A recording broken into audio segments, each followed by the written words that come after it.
Hello students, आज का analysis start करते हैं। 2 जुलाई 2020 जो भी द हिंदू में आया है। ये फ्रंट पेज है द हिंदू का। इसमें हेडलाइन है India China agree to hold more talks to resolve LAC standoff. ये हम पहले भी डिस्कस कर चुके हैं, बार बार अब एक ही चीज़ रिपीट हो रही है।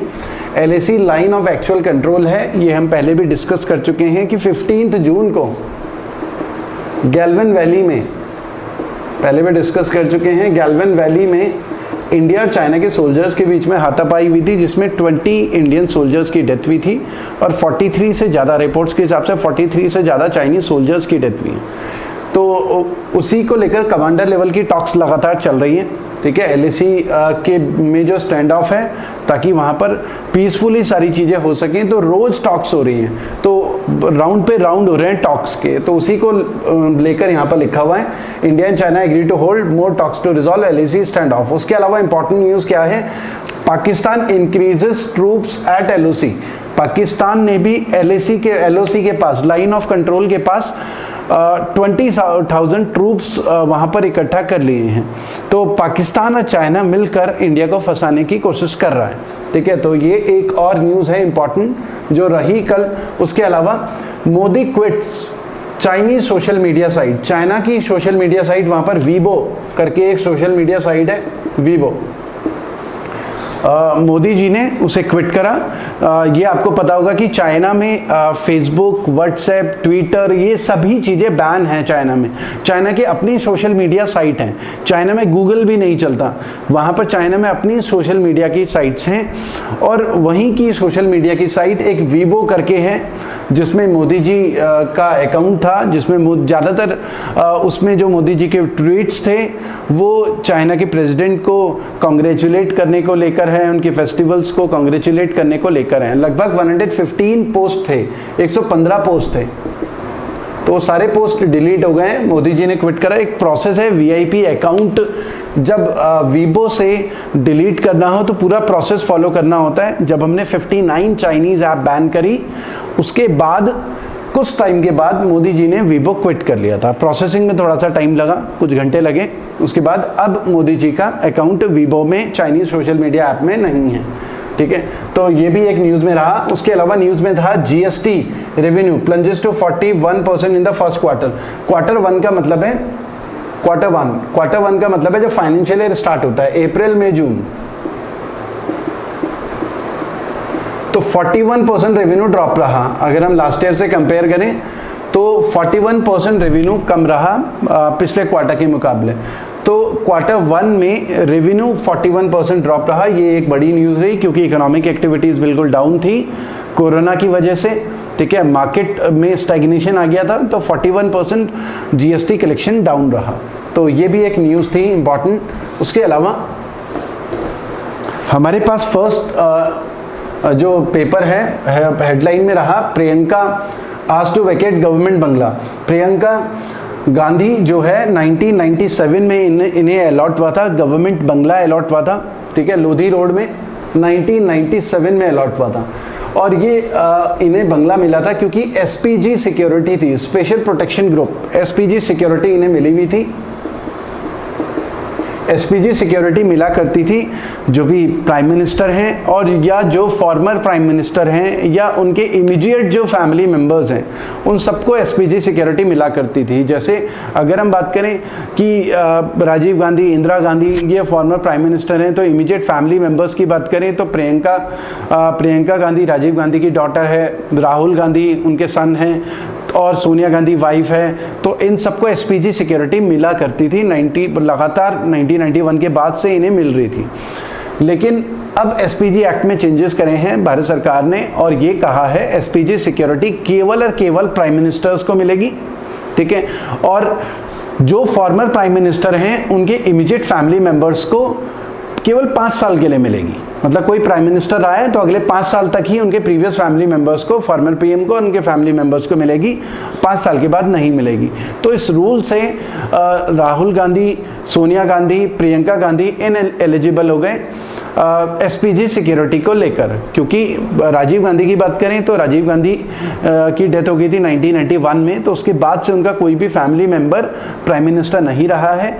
तो उनकी एसपीजी सिक्योरिटी लास्ट ईयर नवंबर 2019 में वापस ले ली गई और बदले में उन्हें Z+ सिक्योरिटी दी गई, Z+ सिक्योरिटी प्रियंका गांधी को। और प्रियंका गांधी क्योंकि मेंबर ऑफ पार्लियामेंट भी नहीं है, Sonia Gandhi member of parliament है, Rahul Gandhi member of parliament है, तो ये गवर्नमेंट बंगला इनके पास दिल्ली में था। तो अर्बन मिनिस्ट्री ने इन्हें ऑर्डर दिया है कि ये अपना गवर्नमेंट बंगला खाली करें बाय 1 अगस्त से पहले इन्हें बंगला खाली करना है। तो गवर्नमेंट बंगला है जिसमें टैक्स पेयर की मनी इन्वॉल्व है और टैक्स पेयर के पैसे से ये वहाँ पर बहुत टाइम से रह रही हैं। तो एक डेडलाइन दी है 1 अगस्त से पहले इन्हें खाली करना है, ठीक है।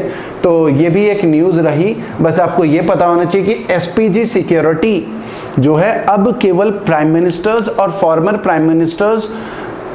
प्राइम मिनिस्टर्स उनके इमीडिएट फैमिली मेंबर्स को मैक्सिमम 5 इयर्स तक ही मिल सकती है, ठीक है। तो जैसे मनमोहन सिंह की बात करें तो मनमोहन सिंह को और उनकी वाइफ को एसपीजी सिक्योरिटी केवल 5 साल तक ही मिल सकती थी और 5 साल हो चुके हैं 2019 में। तो मनमोहन सिंह जी की, उनकी वाइफ की एसपीजी सिक्योरिटी 2019 में एक्सपायर हो गई। उसके बाद अब उन्हें Z+ सिक्योरिटी ही मिल पाएगी। तो ये सब चेंजेस करें एसपीजी सिक्योरिटी को लेकर, ठीक है। तो ये एक न्यूज़ थी। उसके अलावा हमारे पास न्यूज़ था सीआरपीएफ जवान civilian killed in JNK Sopore. ये काफ़ी न्यूज़ में रहा, सोशल मीडिया में पिक्चर भी वायरल हुई। सीआरपीएफ के ऊपर जो मिलिटेंट्स थे सोपोर में, जम्मू कश्मीर में, उन्होंने अटैक करा सीआरपीएफ के ऊपर, जिसमें एक इंडिविजुअल था, सिविलियन था वहाँ का, उसे गोली लगी, उसकी डेथ हो गई और उसके साथ उसका पोता था, ठीक है। तो वो अपने नाना की डेड बॉडी के ऊपर बैठा रहा कि शायद मेरे नाना उठेंगे अभी, ठीक है।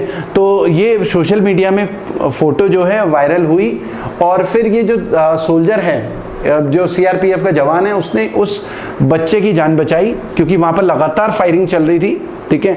तो इसलिए यहाँ पर क्रिटिसाइज भी किया गया। बहुत सारे लोग जो हैं कश्मीर में जो भी चल रहा है, लगातार जो हमारी फ़ौज है, आर्मी है या सीआरपीएफ है, पैरामिलिट्री, उनको लेकर ज़्यादा क्वेश्चन कर रहे होते हैं, और जबकि वहाँ पर जो भी एक्टिविटीज़ चल रही हैं, टेररिस्ट एक्टिविटीज़, उनको लेकर कम क्वेश्चन कर रहे होते हैं। तो लगातार सोशल मीडिया में एक वॉर टाइप की चल रही थी इस पिक्चर को लेकर और इस इवेंट से रिलेटेड जो भी चीज़ें चल रही थी, ये आपको पता होना चाहिए।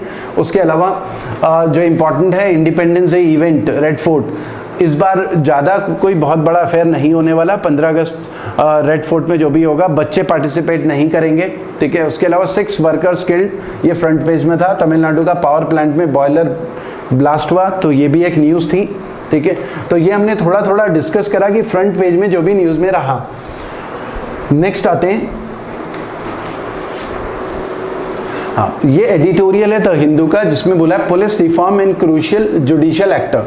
अब देखिए ये कंट्रोवर्सी में क्या रहा, तमिलनाडु में क्या हुआ कि तमिलनाडु में एक बाप और बेटा, उनकी कस्टोडियल डेथ हुई पुलिस स्टेशन में। कस्टोडियल डेथ किस तरीके से हुई, कोविड-19 की वजह से एक तरीके का लॉकडाउन था, लॉकडाउन में उन्होंने अपनी शॉप खोली थी, तो पुलिस ने बाप और बेटे को, दोनों को अरेस्ट करके पुलिस चौकी में ले गए और रिश्तेदारों का कहना है कि उन बाप और बेटे को पीटा गया। वहाँ पर 4 घंटे के अंदर पुलिस स्टेशन में बाप और बेटे दोनों की डेथ हो गई पुलिस स्टेशन में। तो तब काफ़ी कंट्रोवर्सी हुई कि केवल कोविड-19 लॉकडाउन का उन्होंने अगर पालन नहीं करा था तो पुलिस स्टेशन में उन्हें इतना पीटा गया कि उनकी डेथ हो गई 4-5 घंटे के अंदर पुलिस स्टेशन। तो काफ़ी कंट्रोवर्सी में रहा कि पुलिस रिफॉर्म्स की ज़रूरत है, पुलिस सेंसिटाइज नहीं है जिस तरीके से बिहेव करना चाहिए लोगों के साथ। लोगों के भी राइट्स हैं, उनकी फैमिली को पता होना चाहिए कि फैमिली मेम्बर को कहाँ लेके जा रहे हैं, और लोगों को भी पता होना चाहिए कि क्यों लेके जा रहे हैं। तो ये काफ़ी कंट्रोवर्सी में रहा। तो ये आर्टिकल बेसिकली हमारे सिस्टम में जो कमियाँ हैं उसी के बारे में पूरा बताया हुआ है, चाहे वो जुडिशरी से रिलेटेड हो या पुलिस से रिलेटेड हो, कि पुलिस में भी रिफॉर्म्स करने की ज़रूरत है। और जुडिशियल जो है एक्ट, क्रूशियल जुडिशियल एक्ट, उसमें भी रिफॉर्म्स करने की ज़रूरत है। क्योंकि एग्जिस्टिंग लॉ क्या कहता है, देखिए एग्जिस्टिंग लॉ ये कहता है कि जब किसी इंडिविजुअल को अरेस्ट किया जाए तो उस इंडिविजुअल को मजिस्ट्रेट के सामने प्रेजेंट करना होता है 24 घंटे के अंदर। मजिस्ट्रेट के सामने फिजिकली मजिस्ट्रेट देखता है, मतलब पुलिस ऐसा नहीं कर सकती कि मजिस्ट्रेट के सामने गए और बोला कि भाई वो थाने में, उसको फिजिकली मजिस्ट्रेट के सामने प्रेजेंट करना होता है। तो वहाँ पर मजिस्ट्रेट देखता है कि उसके चोट तो नहीं लगी या पुलिस ने कुछ मारपीट करी है, तो ये सब लॉ है हमारे यहाँ, ठीक है। उसके अलावा जिस इंडिविजुअल को अरेस्ट किया जा रहा है उसे बताया जाना चाहिए कि भाई उसे क्यों अरेस्ट किया जा रहा है, किस लिए अरेस्ट किया जा रहा है, पूरा डिटेल में एक्सप्लेन करना है, ठीक है। उसके फैमिली मेंबर्स या दोस्तों को, फैमिली फ्रेंड्स को भी इन्फॉर्म करना है कि भैया हम इसको लेके जा रहे हैं। ऐसा नहीं कि किसी इंडिविजुअल को लेके चले गए, उसे बंद कर दिया, उसकी फैमिली मेंबर्स ढूंढ रहे हैं कि वो कहाँ है, पता ही नहीं है। तो ये भी सारी चीज़ें हैं। तो यहाँ पर पुलिस रिफॉर्म्स, हालांकि ये सारे एग्जिस्टिंग लॉ है, आर्टिकल 22 भी है हमारे कॉन्स्टिट्यूशन का, ठीक है, protection against arrest and detention in certain cases. तो ये सारी चीज़ें हैं हमारे कॉन्स्टिट्यूशन में भी डिफाइन है, ठीक है, सीआरपीसी में भी है, क्रिमिनल प्रोसीजर कोड में भी है। तो उसी आर्टिकल से रिलेटेड सुप्रीम कोर्ट के जजमेंट भी रहे हैं। एक तो Joginder Kumar versus state of UP और D K Basu versus state of West Bengal 1997। ये 1997 का वर्डिक्ट ये रहा है कि दो चीज़ें हैं, दो इंपॉर्टेंट चीज़ें हैं, राइट टू लाइफ, हर इंडिविजुअल का जीने का अधिकार है, और राइट टू नो, उसे ये भी जानने का अधिकार है कि उसे क्यों अरेस्ट किया जा रहा है, किस लिए अरेस्ट किया जा रहा है, ठीक है। तो इसमें वर्डिक्ट में ये भी था कि भाई accused person is made aware of all critical information. जो भी एक्यूज्ड पर्सन है, सुप्रीम कोर्ट का वर्डिक्ट था कि सुप्रीम कोर्ट का वर्डिक्ट था कि एक्यूज्ड पर्सन, कोर्ट का वर्डिक्ट था कि उसको उसे पता होना चाहिए कि किस लिए अरेस्ट किया जा रहा है। फैमिली फ्रेंड्स को भी इमीडिएटली बताना है कि उसे कहाँ लेके जा रहे हैं, क्यों लेके जा रहे हैं, ठीक है। और फिर उसको लेकर इन सारी चीज़ों को लेकर क्रिमिनल प्रोसीजर कोड है हमारा सीआरपीसी। सीआरपीसी जो है क्रिमिनल प्रोसीजर कोड, ये 1973 का एक्ट है। इसमें पूरा प्रोसीजर है कि कोई भी इंडिविजुअल अगर कोई क्राइम करता है उसे कब अरेस्ट करना है, कैसे अरेस्ट करना है, और उसकी बेल की कंडीशन क्या है, कब उसे बेल मिल सकती है, कैसे बेल मिल सकती है, जब तक उसका कन्विक्शन नहीं होता। तो पूरा प्रोसीजर लिखा हुआ है इसमें सीआरपीसी में। जैसे आईपीसी क्या है, सब्सटेंशियल लॉ है, इंडियन पीनल कोड 1860 का जो लागू हुआ था 1862 में। तो आईपीसी में, इंडियन पीनल कोड में क्राइम है, उनके पनिशमेंट हैं, प्रोसीजर नहीं है। सीआरपीसी में प्रोसीजर होता है, ठीक है। किसी भी क्रिमिनल को अगर अरेस्ट करना है, कोई एलिगेशन है किसी के ऊपर क्राइम की, तो पूरा प्रोसीजर इसमें लिखा हुआ है।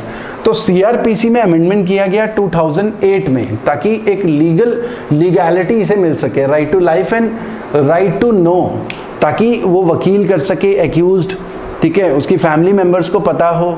तो वो सारी चीज़ें इसमें 2008 में अमेंडमेंट किए गए थे। उसके अलावा सुप्रीम कोर्ट ने 2006 में ये भी कहा था, Prakash Singh versus union of India के केस में, जिसमें ये कहा था सुप्रीम कोर्ट ने कि पूरे इंडिया में जितने भी स्टेट हैं, क्योंकि पुलिसिंग जो है स्टेट सब्जेक्ट है, मतलब पूरे इंडिया में जहाँ भी अगर हम देखें पुलिस, वो स्टेट गवर्नमेंट के अंडर आती है। बट दिल्ली में देखें तो यूनियन होम मिनिस्ट्री के अंडर आती है, दिल्ली एनसीआर है की भी।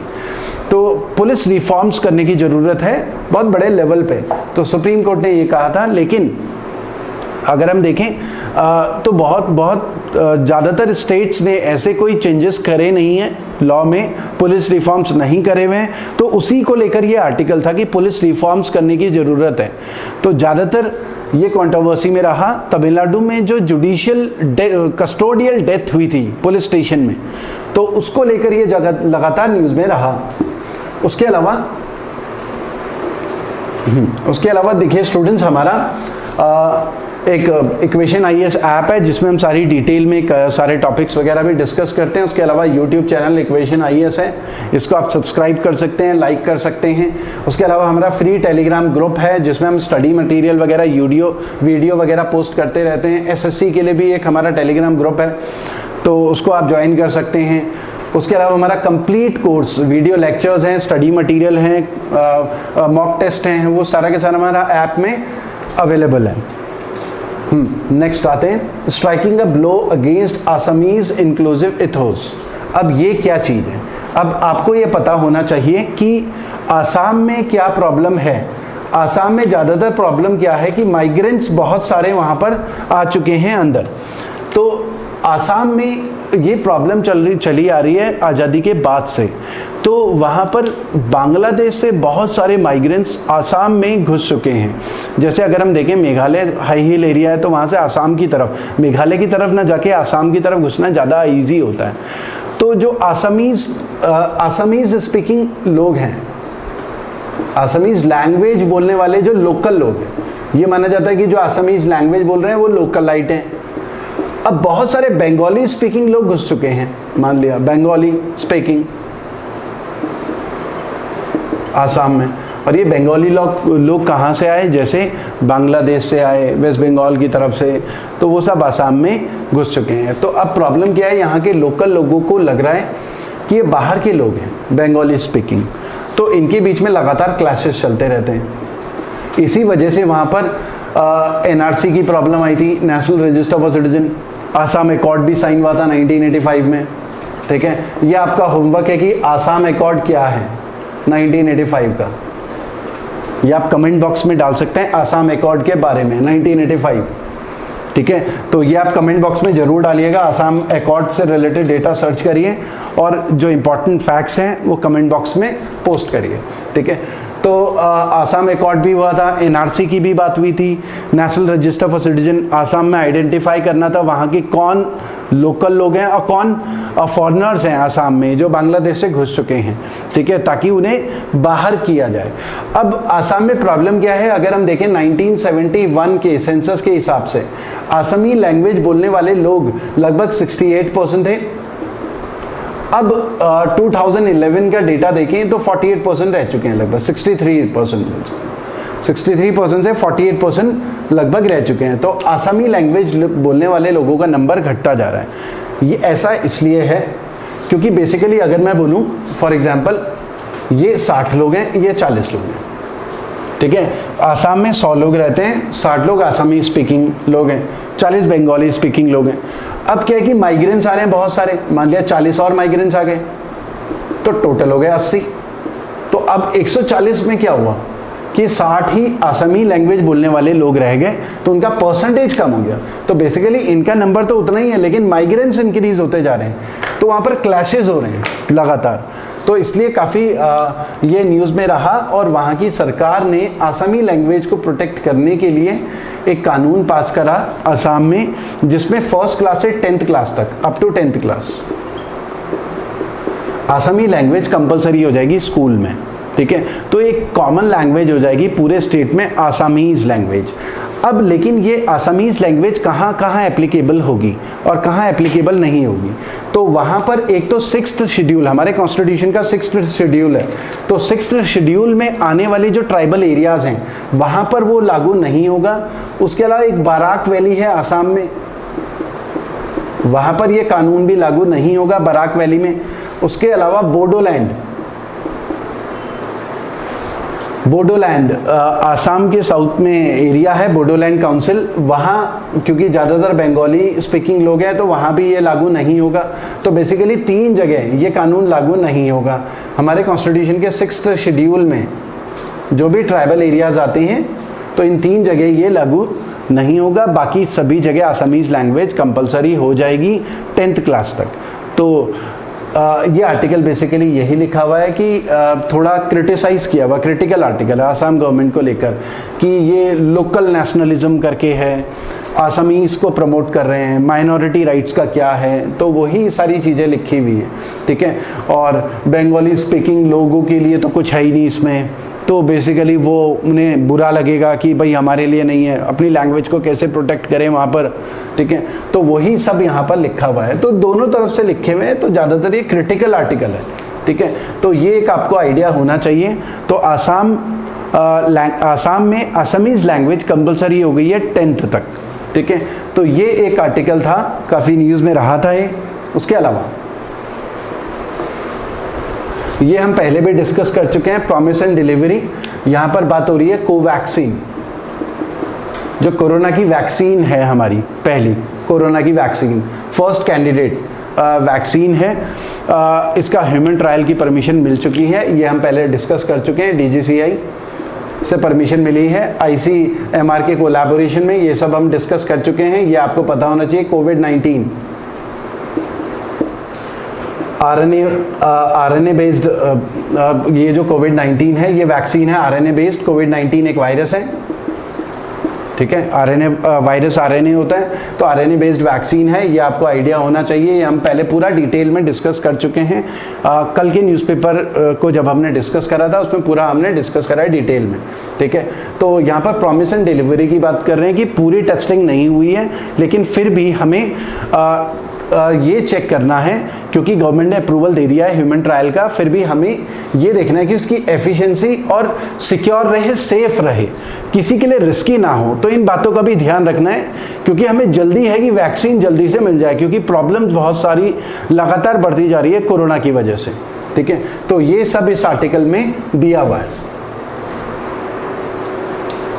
उसके अलावा स्ट्रीमिंग ऑफ रीडिंग, ये हमारा है सेम लैंग्वेज सब टाइटलिंग प्रोजेक्ट, एक IIM अहमदाबाद का है, ठीक है, जिसमें ये डिस्कस हो रहा है कि इसे इम्प्लीमेंट किस तरीके से किया जाए। जैसे आपने देखा होगा कि इंग्लिश मूवीज़ जब आप देखते हैं तो वो मूवी इंग्लिश में है, लेकिन उसके बावजूद सब टाइटल इंग्लिश में, जो कोई भी एक्टर या एक्ट्रेस बोल रहा है तो वो इंग्लिश में लिखा हुआ भी आता है नीचे।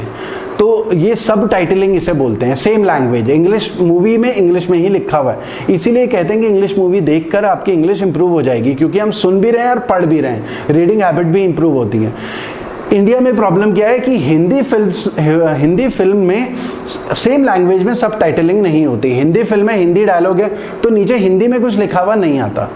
तो एक प्रोजेक्ट है IIM अहमदाबाद का कि सेम लैंग्वेज सब टाइटलिंग इंडिया में होना चाहिए। टीवी में भी अगर हिंदी सीरियल देख रहे हैं तो हिंदी में नीचे लिखा हुआ है, हिंदी मूवी देख रहे हैं तो हिंदी में नीचे लिखा हुआ है, तमिल मूवी देख रहे हैं तो तमिल में नीचे लिखा हुआ है।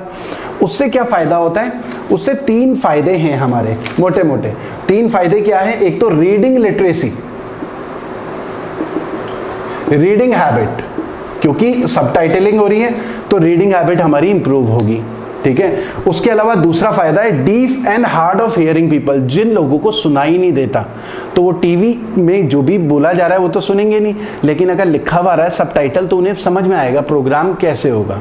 तो वो सारी चीजें इस आर्टिकल में डिस्कस करी हुई हैं। तो एक तो डीफ और hard hearing, hard of hearing people, उनके लिए बहुत फायदेमंद होगा। उसके अलावा लैंग्वेज लर्निंग,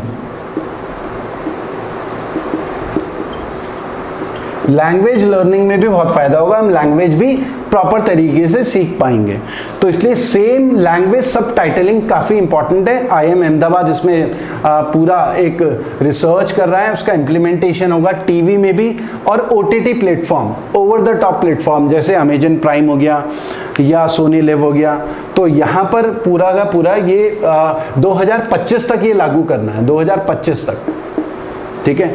तो इतना ही करते हैं, फिर इससे आगे फिर कंटिन्यू करेंगे हम नेक्स्ट सेशन में। Thank you students.